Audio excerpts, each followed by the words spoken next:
Hi, everybody. This is Mitch Ashley, And I'm Alan Schimmel. and you're listening to another episode of Security Boulevard Chats. Out on the Boulevard, Mitch. Out on the Boulevard. I love you're out on the Boulevard. I can always hear that song in my head. Well, it's either that or Hollywood Boulevard. I kind of always liked Hollywood, but this is Security Boulevard. There's no celluloid heroes. We're not into that flashy business. We're into, except for doing Lola. the good work. Except what? Except for Lola. Yes.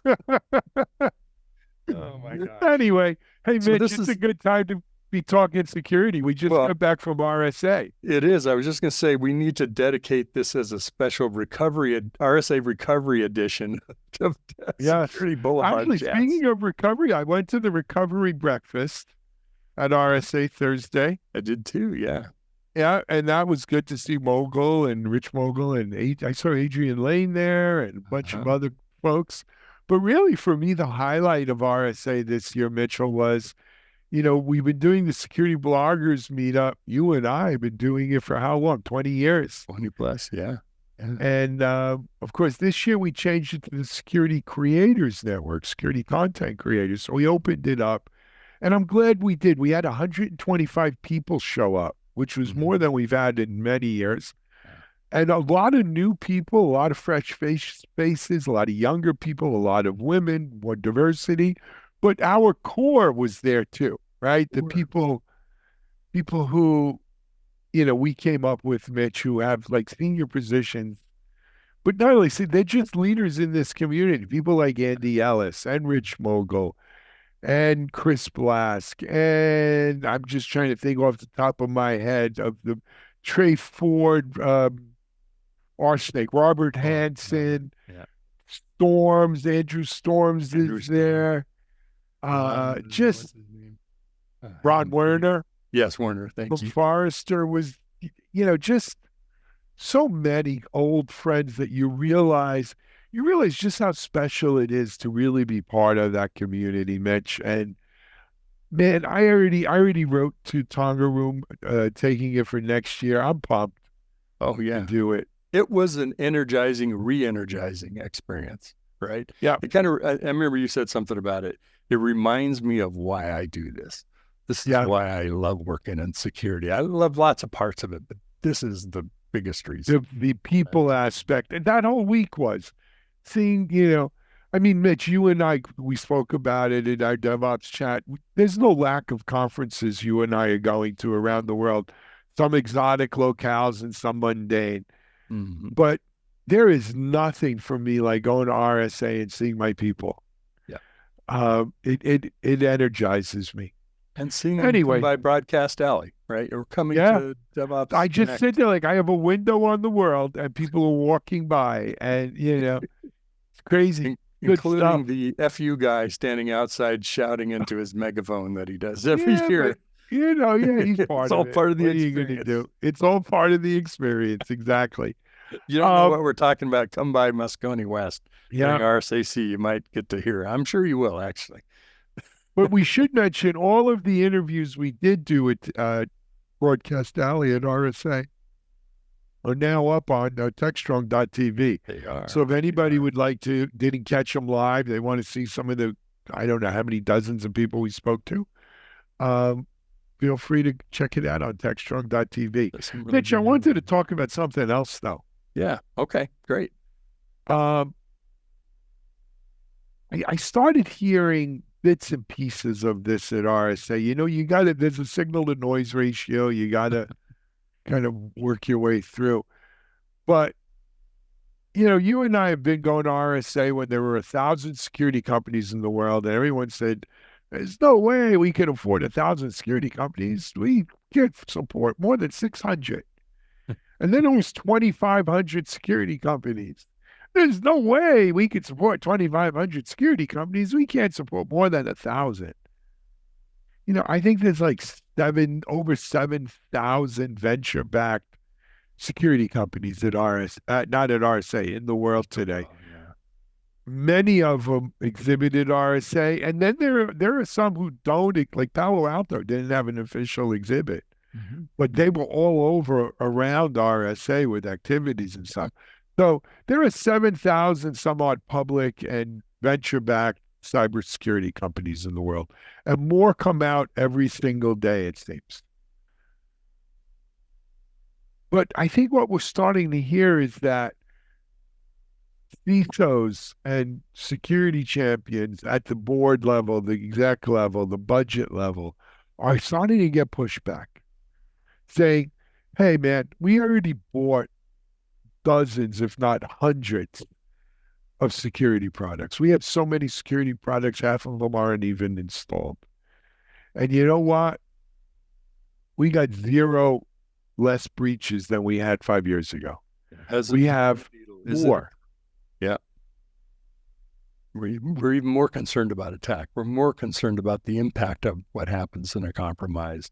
Stealing data is commonplace, but there's still consequences, when it's PII and things like that. But, also just business continuity. I mean, just the threat of being hacked now can cause you to pay a ransom without even being hacked. I mean, the real bottom line is they're asking, am I getting my money's worth? And Mitchell, I think back to you and I, it's still secure over 20 years ago now, working on those damn ROI calculators. Remember that? Yeah. Thanks. I didn't believe them then. I don't believe them now. Well, there's damn lies in spreadsheets. So exactly. But inquiring minds want to know, I'm spending millions of dollars. This isn't a cottage industry anymore. This is major stuff. And am I getting my money's worth? Am I getting protection? Now, look, we're on the inside. We're security folk. You and I both know we're much more sophisticated about security now than we were in 2005 or 2001 or the 1990s, right? But the attack surface, the threats, the level of the adversary, they're through the roof, man. Everything has grown more complex. Everything has grown harder. There's more at stake. There's a bigger pot of gold for those bad guys to go after. New big questions. How is AI going to change attackers and our capability, right? It's going to change it all for sure. But am I going to have the budget to buy them and use them? Companies are saying, you know what? Let's slow down. I don't need to buy 5 new things every year. And so what does that mean? Does that mean we still need 7,000 of these venture-backed or public security companies? Does AI security consolidate a lot of the legacy stuff that's out there? We're seeing that already. That's been happening, but will it continue, right? What does it mean for the valuations of these high-flying security companies, whether they're public or pre-IPO? I mean, while we were at RSA, rumors were flying about Lacework, a company that at one point had raised $1 billion round. I remember covering it on TechStrong TV, saying $1 billion round. Imagine that. $8.5 billion valuation. And the rumor was that the Wiz, another high flyer, Israeli security company, was going to buy them for about $200 million. They have That's a haircut. That's beyond a haircut. That's going bald. The story was that Lacework has about $100 million in ARR, and they're selling for 200. Wow! 2 times revenue, 2 times annual recurring revenue. Something's rotten in Denmark. And then the deal didn't close. Did it close? Not close because Lacework didn't want to sell it. Did the Wiz pull out of it? I don't know, and I can't speculate here, but you can if you want to. But speculate. There were rumors, and I'm not even going to give credence to them about some of the reasons why that deal didn't go through. But nevertheless, it shows a tremendous deflation of valuations there. We saw it with another company, No Name Security. No Name. Yeah. Was Right? it No Name. 4.5 or something, if I remember right? 4.5 what? Billion? You got That's not what it sold for. It sold for about 400 million. 400 million. Oh, that's right. Okay. What am I thinking of? No Name. So No Name was like the darling of the API security space, right? Yeah. At one point, let's say just 3 years ago, you had No Name Security. You had Salt. Our friend Michelle McLean was at Salt Security. Our friends at Traceable, who also just announced a small, well, relatively small round at 30 million or something. Traceable, No Name, Salt. There was another big one, and I'm missing it right now. And then some of the big guys were getting into API security. API security was replacing the web application firewall, WAFs, and everything else. No Name was a high flyer. It was a unicorn. I think it was $1.5 billion, maybe more. It was over. I know it was over $1 billion in like 22, if I remember right. Yeah, I mean, it was a unicorn. It had to be over $1 billion. Yeah, and now it's sold for 400 million. Has religion come to Silicon Valley and the VC world? I think it's interest rates and financial reckoning. Or was it irrational? Not paraphrase, but to quote, who was it? The Fed chair, irrational exuberance. Oh, I thought you were Alan Greenspan. Donald Rumsfeld. No, that's go to army with the warrior hat. No, it's Alan Greenspan. It's Alan Greenspan. Right? He killed irrational exuberance, killed the dot-com bubble. Uh-huh. That was the first time I was an internet millionaire. Yes. Yeah. God, poof. Now they're doing right. Now they're doing it again to me. Yeah. Irrational exuberance, and these valuations are coming down. Interestingly, the overall market is still strong. The Nasdaq's doing well. Yeah. So public tech companies are doing well, and A round, C round kind of tech companies, real new guys coming out. Mm-hmm. Maybe they're using AI or whatever. They seem to be raising money at decent valuation. I have a viewpoint. I have a kind of soapbox opinion about something. Go ahead. Climb on board, Mitch. Climb on. Let me step up on my soapbox. Okay, there we go. Okay. I've been looking for, I live in the intersection of security and software, right? That's been my career. Yep. And I can't help it but stay in both, right? I can't be just a pure security person. I can't think just purely software. And I see the software industry making exactly the same mistake we made in security, which is create these silos of technology, right? I've got my firewalls, I got my intrusion prevention, I got my NAC, I got you fill it out, right? Got another pizza box that does that appliance.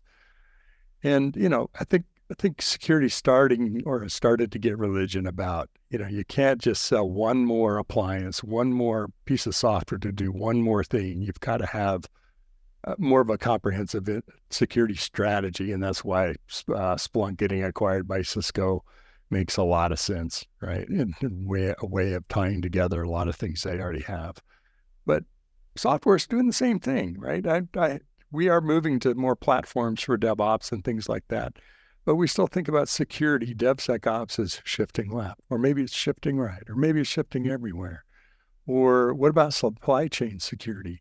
And when you step back, all these things are tied together. It isn't just software and software security, or infrastructure security, or network and compute storage, data security. It's all of it, right?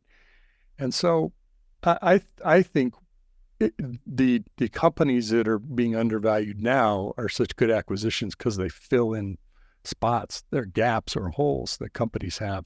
But the question is it in service to something greater, or is it just checking a checkbox, right? Are we still checking the checkbox for, would you like fries with that? Oh, we have baked potatoes. Oh, you don't like that? I can give you chili. You tell me what you want. I've got something on the menu that'll satisfy that. But that's not a meal, right? That's a fast food restaurant. So that's my soapbox. I was at a analyst briefing that was with one of the very large security companies, and I'd rather not say it because what I'm gonna say here, but they had customers on the line, which is great, talking to people who were implementing the products that they had both acquired and already had. And I asked the question, how is what this vendor's doing helping you with your application and your software supply chain security? And I got a blank for a moment. And I got sort of one guy chimed in and kind of was trying to be helpful and answer, but it wasn't a great answer. And then we went on to the next question. And in the process of that question, another person came back and said, I'm thinking about your question that you had. Here's what we're doing, right? And it just, what it said to me is, you're selling security for security. You got to think about the software you're running on it. The whole thing is integrated together. The cloud native application is just a distributed app across the network. It just happens to be running on Kubernetes and a bunch of other servers. They're all APIs going across the internet.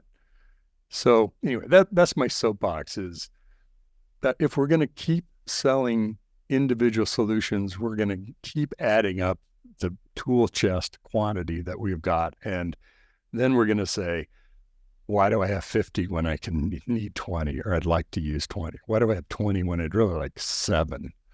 Make my life easier. I'm spending my world trying to manage all this technology. You look at the cyclical nature of this, though, Mitchell. We saw this.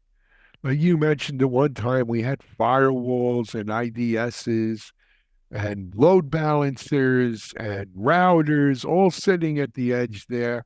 And we said, oh, no, let's create something called a UTM. Let's just put one border box up there, a super duper one at that, but a big box.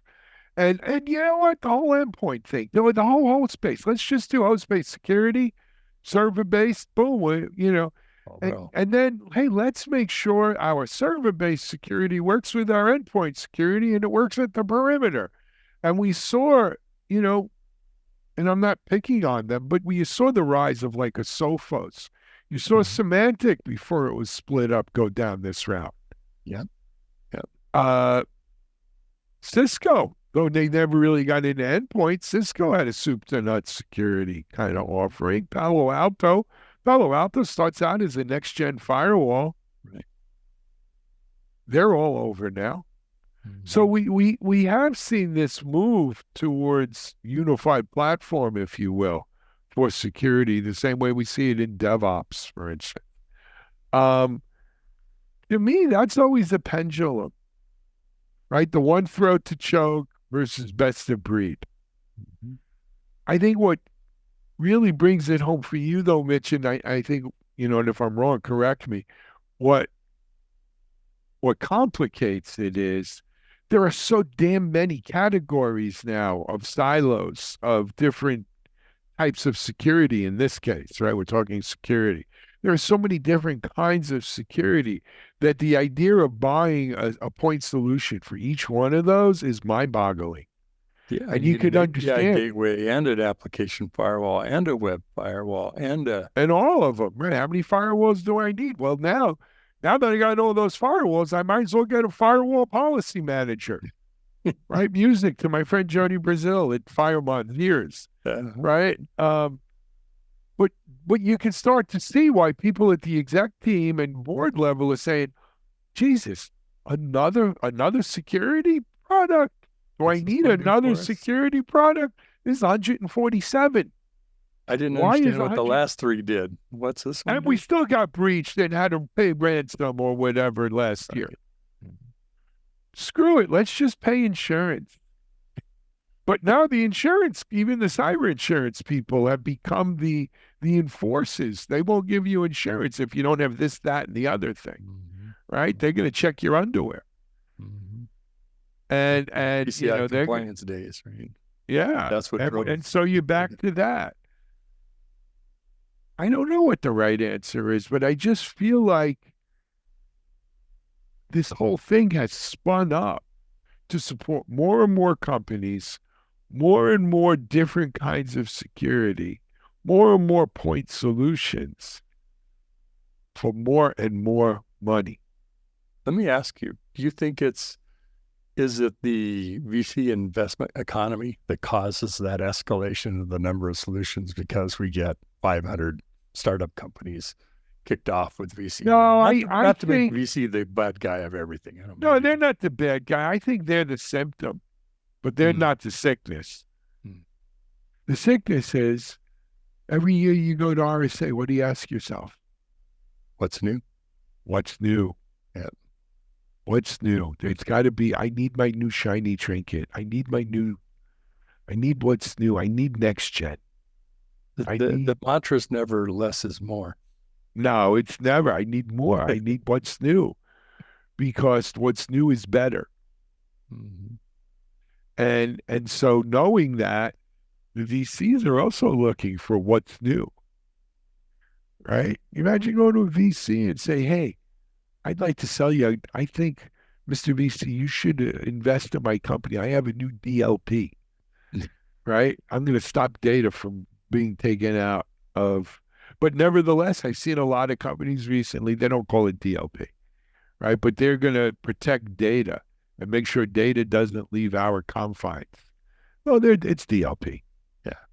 Yeah. It rose by any other name. Yep, I agree. And so that I think that's what's at play there, Mitch. So are we going to sit here next year and say there are 9,000 security companies? We can't support more than 5. Yes, we're going to do that. Tops. We know the answer to that already. It doesn't end, but sooner or later the Jenga tower falls in. Yeah. Here's a wrinkle in this time space fabric. At our DevSecOps Connect event, the DevSecOps and AI that we had at RSAC, we ran a poll during the session, and one of the last questions was basically, because of AI, how much are you going to have to rethink your security strategy? Is it a sort of wait and see? Is it an evolve with it? Is it like tie yourself to what the vendors are doing, or is it, I think it's going to cause us to substantially rethink our security strategy. And I don't know if it's surprising or not, but I would say not the majority, but if you group them together, more people fell into the, it's going to have a significant, or we're going to have to substantially rethink our security strategy. This is in the next 18 to 24 months. So it's not I'm not asking you for 5 years from now, what do you think you're going to be working on? Maybe, and I'm not being Pollyannic and, starry-eyed, but maybe AI is the thing that will cause us to rethink it as opposed to just another shiny object. Right now, it's another shiny object. It's another co-pilot. We have AI, ML, GenAI in our product. Can't tell you what it does, but we have it. Maybe that's going to be a spark. Who knows? It could be, or it could just open up another endless vista. At 20,000 companies. Right. We can't support more than 15. Oh my God. How could... Crazy. Just a crazy thing. Anyway, Mitch, we've been on a rant here, but we're probably about out of time for a chat. It's been good therapy. It's helping our recovery. You know what? I don't know if you guys out there liked it, but for Mitchell and I, look, this was wonderful. We're going to listen to it 5 times ourselves just to get the most out of this we can. It helps. Well, we do appreciate folks tuning in. It's fun for us to do this. Alan and I used to do this on the road all the time. Whatever city we're in, we record a podcast. And we usually were a little drunk until you lost the podcast equipment. But until there was that time that I shall never forget. Thanks to you. Well, I won't let you. It's worthy of not forgetting. So we better wrap it up. So let's wrap it, Mitch. We thank everybody for joining us. We're going to put a link into one of our surveys that we're doing right now about AI and DevOps into the description. We'd love for you to fill that out if you would help us with our research. Please do. That'd be fantastic. So help in the meantime, this has been Mitch Ashley and Alan Schimmel, and you've been listening to another episode of A Chat on the Boulevard. Security Boulevard Chats. I messed you up there, Mitch. Hey, take care, everyone. We'll see you next week. All right, folks. We'll see you next episode. Bye-bye.